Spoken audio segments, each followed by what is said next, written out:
Let me also show you the section. And where is the section? The section has been placed at the staircase.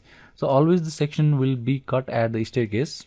Okay, so because the section must contain how the staircase goes, and it shows in this side. Okay, so x section, and on this side, and if we see the section here,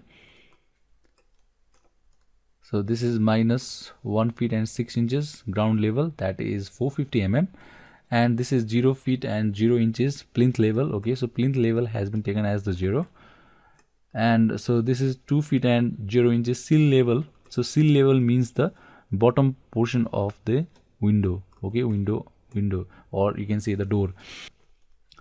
So we got the open well staircase. Staircase goes like this. Okay, and we got, so from this section you can get the information about what is the height of the floors.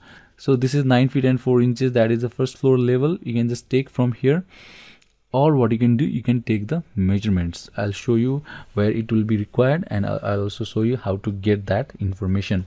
Here we got only, so we got the open balcony, and we got the height at different levels.